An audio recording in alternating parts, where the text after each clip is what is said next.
નમસ્કાર, news of Gandhinagar daily headlines today. પત્નીને દર મહિને 50,000 રૂપિયા ભરણપોષણ, 17 વર્ષ જૂના છૂટાછેડાના વિવાદમાં સુપ્રીમ ચુકાદો. જામનગરમાં અજ્ઞાત યુવતીની અગમ્ય કારણસર તળાવમાં ઝંપલાવી આત્મહત્યા, ફાયરે મૃતદેહને બહાર કાઢ્યો. રાજ્યપાલ શ્રી આચાર્ય દેવવ્રતજીએ દ્વારકા ખાતે પ્રાકૃતિક કૃષિ કરતા ખેડૂતો, ગૌશાળાના સંચાલકોને આપ્યું માર્ગદર્શન.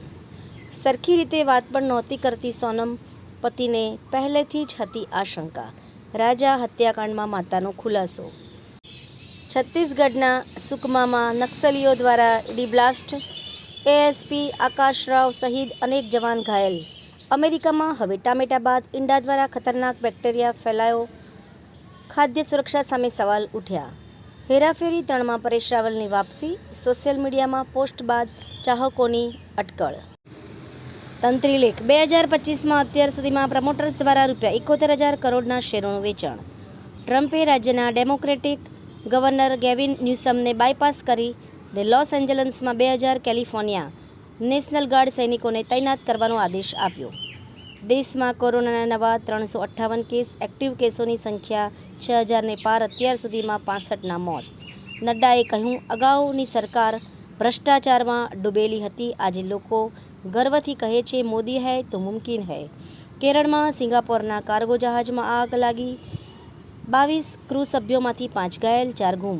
બેંગલુરુના એન્જિનિયરે પ્રેમિકાને છરીના 17 ઘા માર્યા, 2 બાળકની માતાને પતાવી દીધી. થાણેમાં ટ્રેનમાંથી મુસાફર પડી ગયા, 4ના મોત, 5 ઘાયલ, બધા ટ્રેનના ગેટ પર બેઠા હતા. એનોજી સાહિત્ય સરિતા ગ્રુપ. વિષય અભરખો. એના ઉપર સર્જકોની ખૂબ જ સુંદર વિવિધ સ્વરચિત રચનાઓ.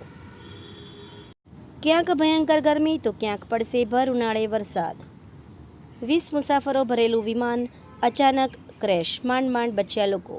સુરત ભાવનગરના હીરા વેપારીઓ સાથે છેતરપિંડી, ભેજાબાજ દલાલે ₹6.70 કરોડનો ચૂનો લગાવ્યો. નવાનગર ગામમાં 20 વર્ષથી ઇલેક્શન નહીં સિલેક્શન થયા છે. એસટી બસોની સફાઈ માટે રાજ્યના 33 ડેપો ખાતે automatic vehicle washing machine install કરાયા.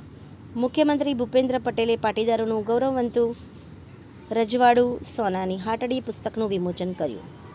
એમએસયુની ફેકલ્ટી ઓફ કોમર્સમાં 10,000 વિદ્યાર્થીઓએ પ્રવેશ ફોર્મ ભર્યા છે, ત્યારે બેઠક વધારવાની માંગ. કચ્છ ભુજ જવા માંગતા મુસાફરો માટે ગુડ ન્યૂઝ, હવે 2 સ્ટેશનો પર પણ ઊભી રહેશે નમો ભારત ટ્રેન. આભાર. મીનાક્ષી રાવલ, ગાંધીનગર. ન્યૂઝ ઓફ ગાંધીનગર દૈનિક જન ફરિયાદ ન્યૂઝ.